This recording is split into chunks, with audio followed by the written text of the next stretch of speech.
So we're going to start with executive producer and writer Dottie Zicklin.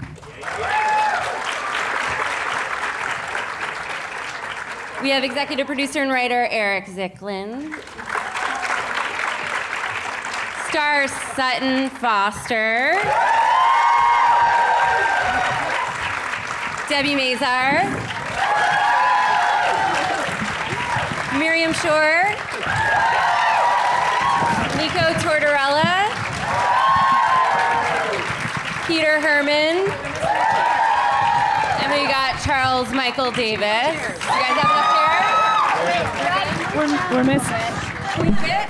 We need two more chairs. Guys. We need 2 chairs. Oh. 2 chairs, 2 mics. We can pass the mics along. I can stand. I'm happy standing. I like standing. Peter, you're tall enough as it is. Tall enough as it is, we can't handle you standing. What's happening? Well, with this dress, I'm happy to stand. Yeah, I'll stand. Here they come, here they come. More chairs. Oh, now we have no choice. By the way, are all the chairs like super Let's just comfy? play musical chairs, And you have every food? 5 minutes someone has to stand up. Good. What did you order? You look like you had a pretzel. Can you have beer too? Yeah, this looks like a full bar. Look at you. You have an entire bowl of popcorn. I like you. I get you. I kind of do. I'll get it after. Good. Everyone's got a seat. Miriam and Nico and me. Yeah. Okay. Really The new guy gets the puppy chair. All right, here you go. Wait, switch. Why is this so hard? Sorry. Hi, everyone. We're not used to this heat. You all look beautiful. Are we missing a mic? Pass the mic. Do we have? We can share mics. Yeah, we'll share. Okay, I'm gonna jump right We in. control how much you talk that way. So when did you guys all find out that Charles was gonna find out at the beginning of the season? Because that was a huge bomb to drop in the first episode of the first season of the season back. So when did you guys find out, and were you kind of shocked? We read it. When we got the script. When we got the script. At the table read, so we kind of all like read it together, I think. Yeah, we didn't get the script before the table read, right? Did we? Is this on? Is it on? We got it like maybe a couple days before. Yeah, a couple and days, you guys, exactly. you guys slipped it to me like a What? Yeah, what? Dottie? No, I do Eric. not always know. Everyone assumes I know everything, and I know nothing except I did know that. Yeah. That's not fair. Secrets and lies. Zuh. All comes together. Yeah, I had my copies like 2 weeks before we were shooting. New guy. What? New guy. I had a lot to catch up on. They just wanted you to go to the gym, that's all.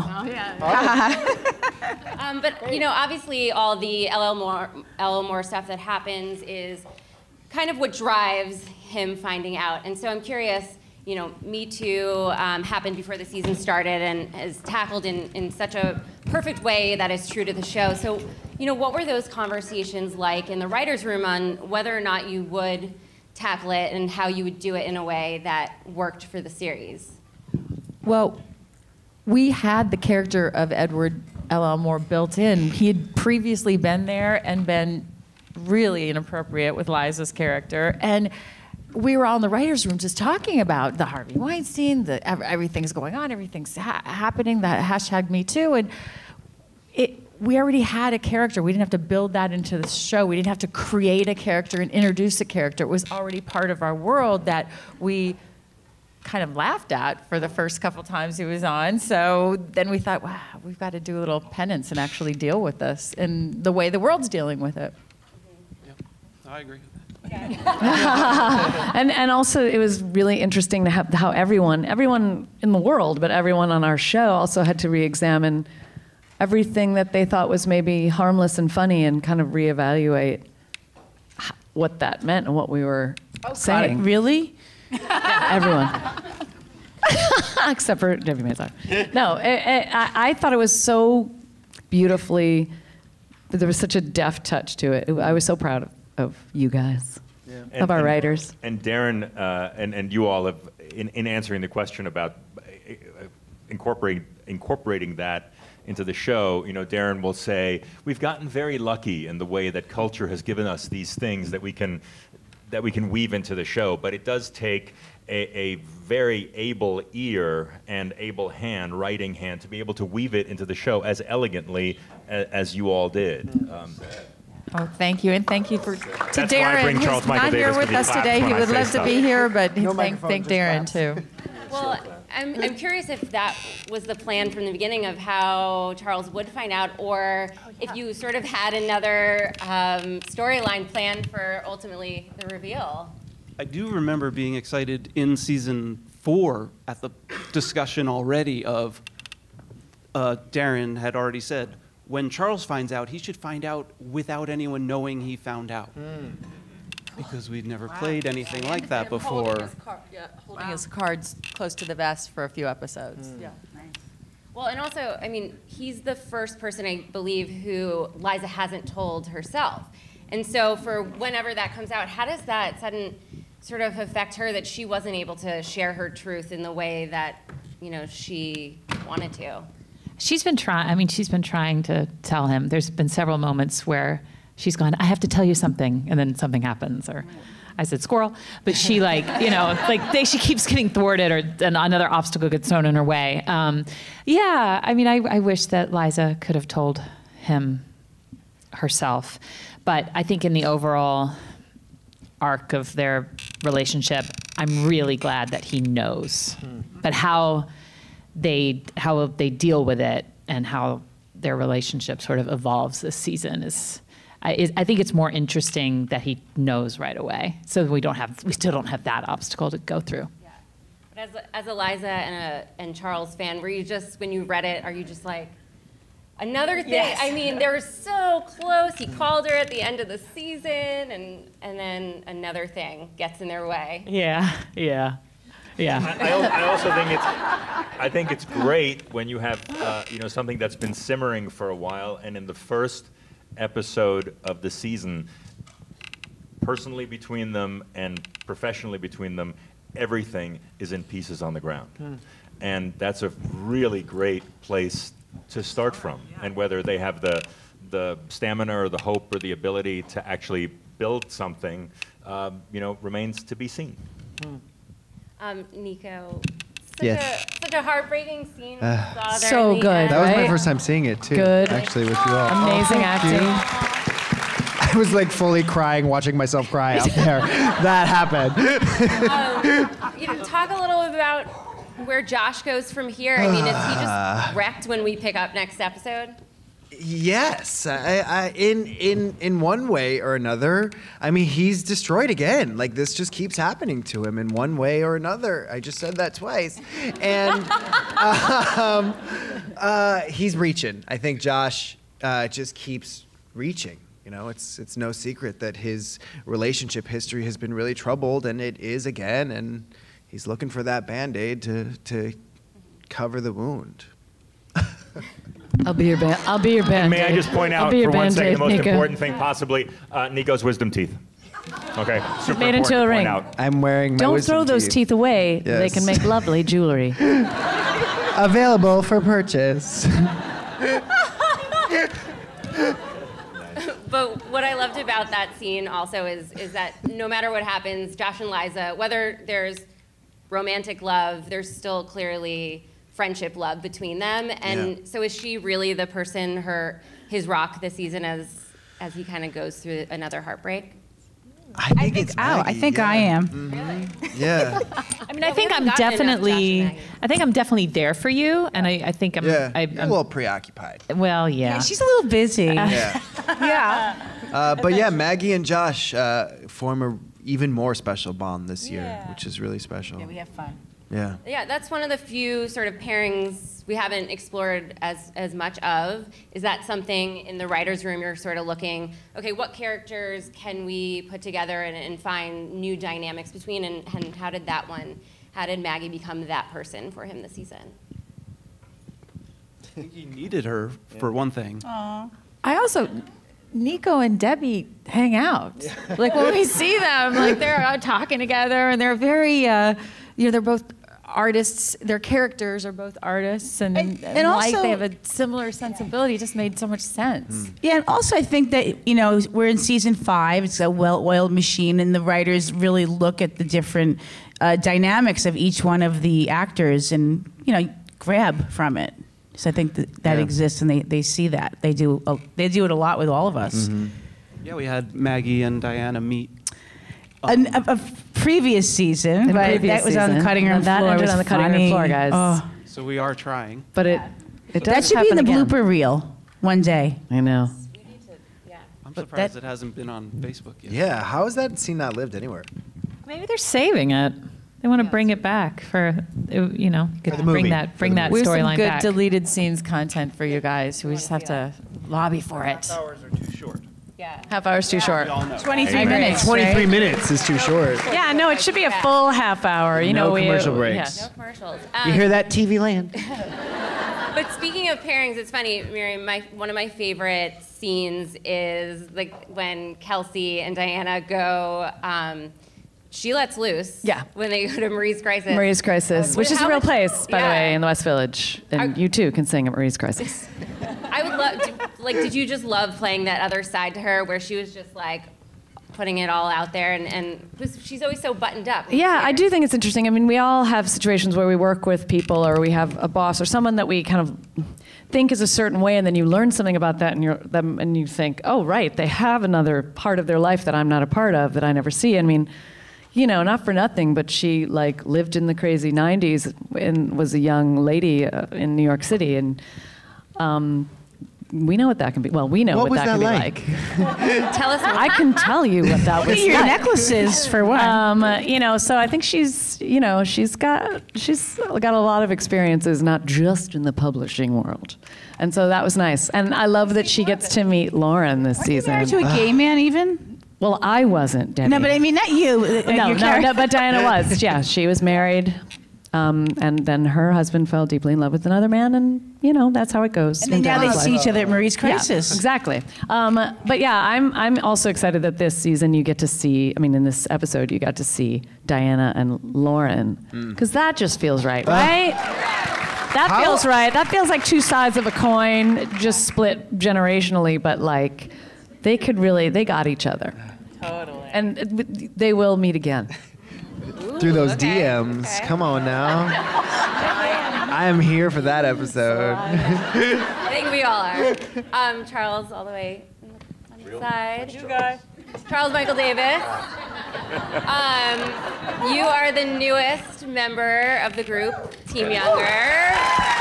And you know, when we first met Zane, he's a little bit of an adversary, but he is just so damn charming, isn't he? Right? So talk a little bit agree about with everything you said. Yeah. Clearly him and Kelsey are just, there's something still there. So what can you share about what we're going to see between the two of them? Well, they're both competitive. Hillary actually couldn't be here because the sexual chemistry between us is so strong. That she got pregnant. That's what happened. Now, we'll see when the baby comes out whose it is. Hey now. That's how rumors start. But we will know. There for is sure press in, a few in the months. audience right now, right? I'm sorry, what was the question? Tell us a little bit more about what we can expect from Zane this season and perhaps from Kelsey. I know, seriously. Okay. Yes. Yeah, it's a little bit of the same from last season, and as we see here, you know, they kind of push each other's buttons, and you know, maybe they might hook up and get back together. Maybe they might work together a little bit more. So some of that will unfold, and yeah, just much of the same sort of dynamic. I like that he showed some vulnerability in that scene, and then she just brings up duck dicks. Out of nowhere with the duck dick. He's like, yeah, I'm having some difficulty. And she's like, have you ever seen a duck's dick? Who was the person in the writer's room that was like, you know what I want to bring to this episode? There are not enough duck dicks on television. Allison Brown. I'm calling her out. Allison Brown was. Allison No, Brown. they have these long so we did endless YouTube videos of tactics. You guys are going to go down some strange rabbit holes on YouTube after this. I can feel it. Was it the same writer who came up with Jalapeno Dick? Because that was also a great storyline. No, that was a true life story. Yeah. To me, actually. Wash your hands. Wash your hands after eating Mexican food. It was one of her dating roll stories, yes. I think on iTunes, her podcast is on iTunes. You can listen. She's Ashley Skidmore. She tells that story in the episode. Oh, in the Younger podcast. Yeah, in the Younger podcast. We have a podcast coming out with the show this year.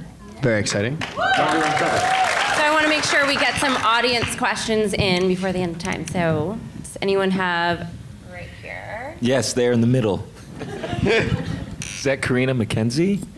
The star of that Southwest commercial in the beginning? Not full popcorn.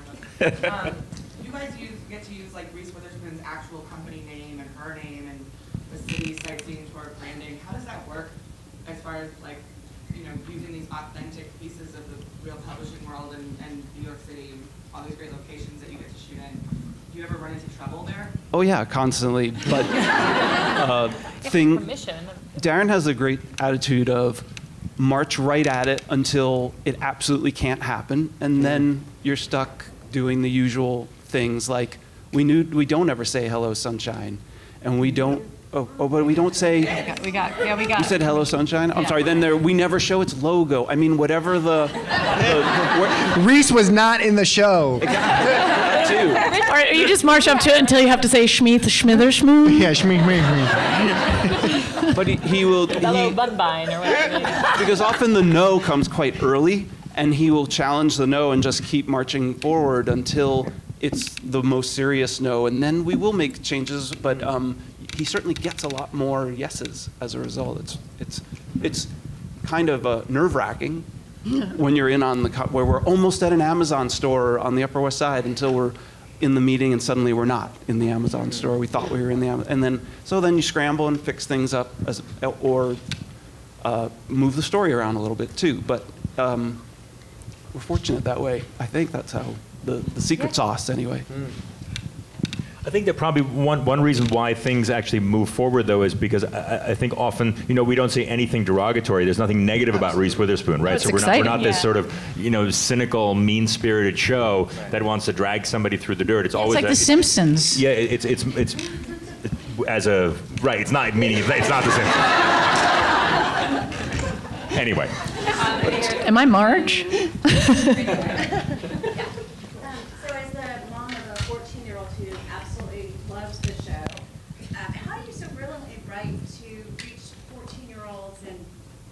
You have a 14-year-old? I see. I have a 14-year-old. First, thank you. 2 rows back. Our 14-year-old is here too, so maybe that helps us understand. But sometimes it's uncertain, like certain things in the show. Maybe. Wait, what was the specific? Did you so brilliantly right to entertain a 14-year-old and then somebody who's not 14 myself?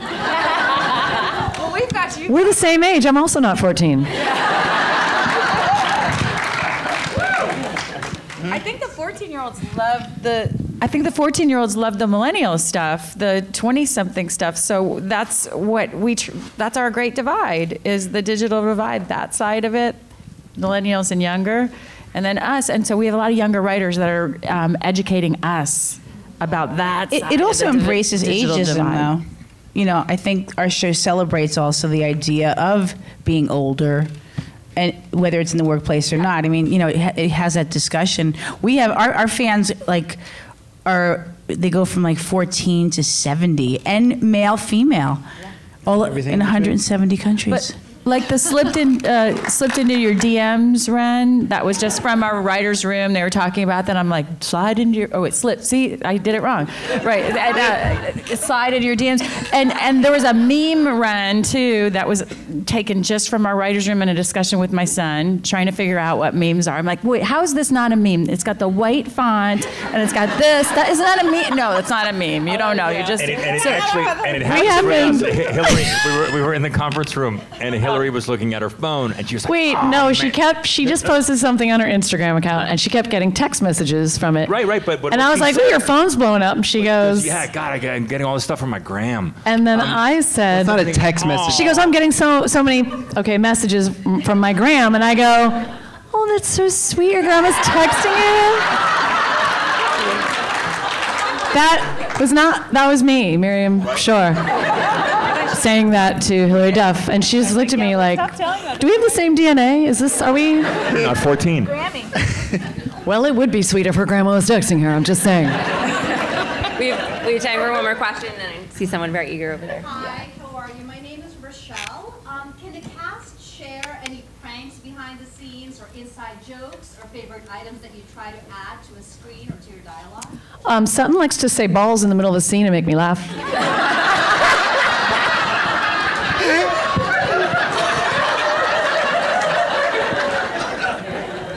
She's done that.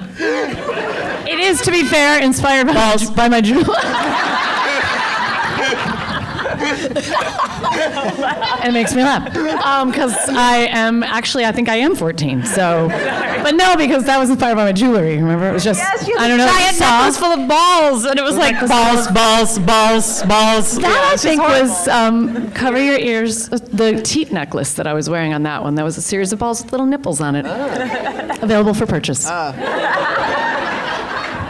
So that's one. We like to make Peter laugh because once he goes, it's nice and fun to just watch. And it takes nothing at all. It doesn't take much. And I have taken to asking Sutton and Miriam not to say their lines in a certain way because they're levels of funny that I just can't handle. And like we'll do a take and Sutton will do something like, you can't do it that way. You just can't do it like the word diarrhea. Like with it's the a word funny word. Diarrhea. And she did it sometimes. And it was so funny. It was made like me say, I had to say diarrhea like 400 times that day. Two-time Tony Award-winning Sutton Foster, when she says diarrhea, but it was like that the shit's beginning funny. Of the word you Get it?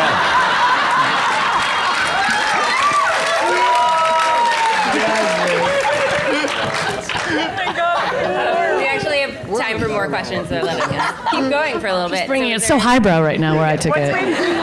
Diarrhea. Right down here. Okay, sorry. Next question is for the writers and Sutton. Is there any chance that we'll get to see some of those Tony Award-winning skills on Younger at any point?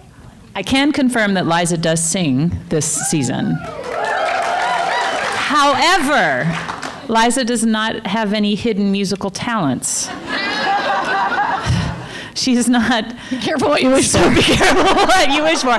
But for what she does with gusto.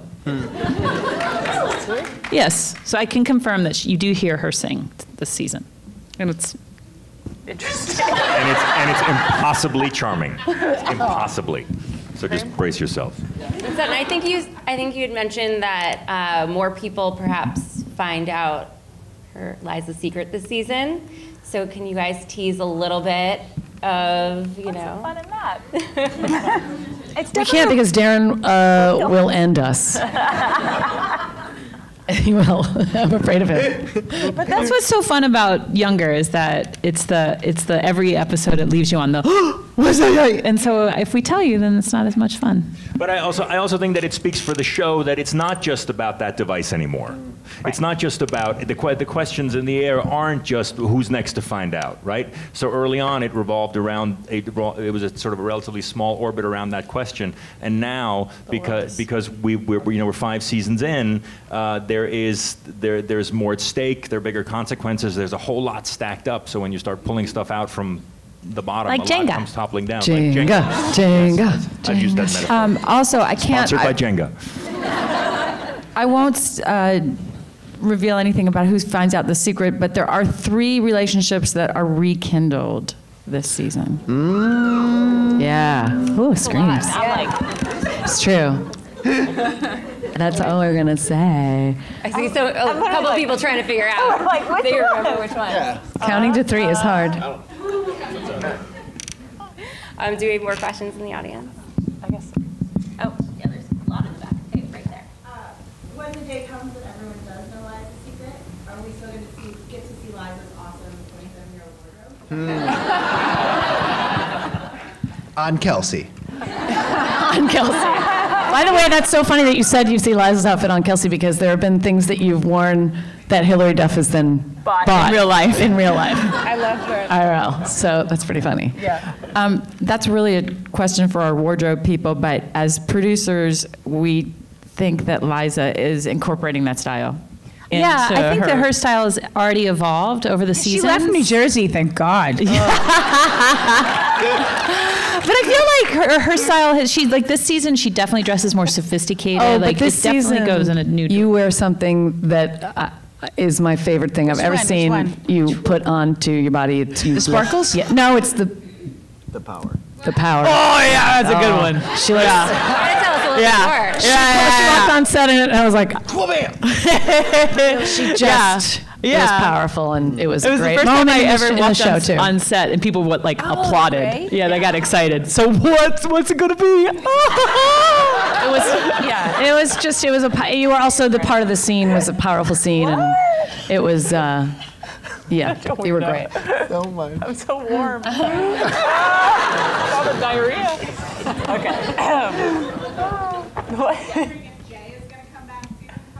Who's Jay? Asif Manvi?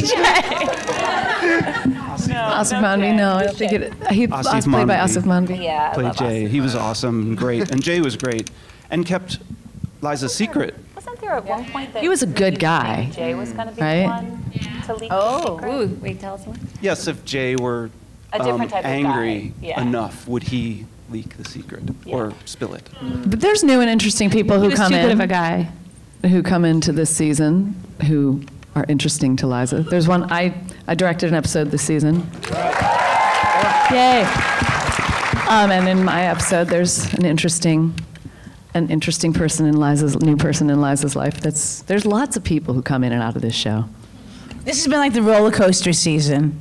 Yeah. Like literally, everybody has a great storyline. Was that your metaphor where this first 4 seasons we've been going up and season 5 it's like you're going down? You just And we gotta, go down. yeah. That clickety-clack sound as you go up, and then you go, ooh, And then you scream like you scream. Oh, your hand is up. Exactly. I just want to say thank you all. Aw, thank you. Appreciation.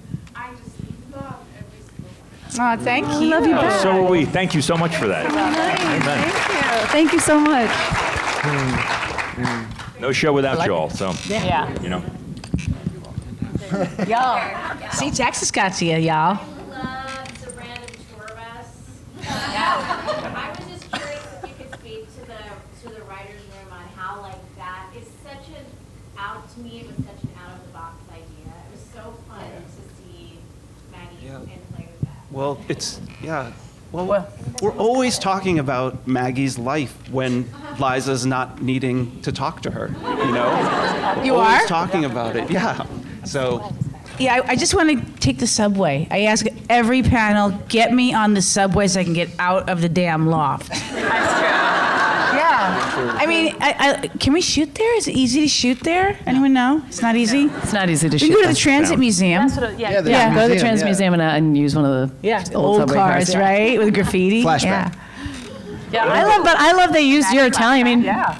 Debbie really does speak Italian, so all those swear words were hers. Yeah, I had to rewrite the scene. Yeah. I was kind of embarrassed though because we had a paparazzi standing outside of the scene the whole time, and I did a few hanging out the window, kind of like this. And then they sent it to page 6, the Post, like the worst gossip page, where I'm like, with rollers in my hair. One of those New York moments. But you confronted that paparazzi. So It was an incredible And by the way, moment. don't ever post an ugly picture of Debbie unless you want her to come at you. And you don't want her to come I mean, at he you. stands in the scene. We did like a walk and talk, and he's literally like in front of us. And I don't know why somebody doesn't like remove him. You Because do. like, well, I do, but because I had to. Yeah. Anyway, Yeah, you're the best bodyguard. anytime, babe. But I think that the positive side of that is also that, like, New York, when you shoot New York becomes a character in your show, and I think the writers' room does that so beautifully and integrates the city. Also, I mean, that's New York. I mean, I live on the Lower East Side. There's always tours of people just walking through the Lower East Side being like, this is Lower East Side. You're like, what are you even pointing at? Like, there's nothing there. What's happening? It's an interesting place. There's a lot of history. Yeah, exactly. But seeing them in Brooklyn now is jarring. Yeah. It's really like crazy because Brooklyn became Manhattan. Yeah. Well, thanks everyone for coming out, and thank you to the cast and you guys. Thank you, guys. We have a season 6 coming as well. We already know that, so we're very excited. Thank you. Thank you guys. You all so Thanks. much. Have a good day.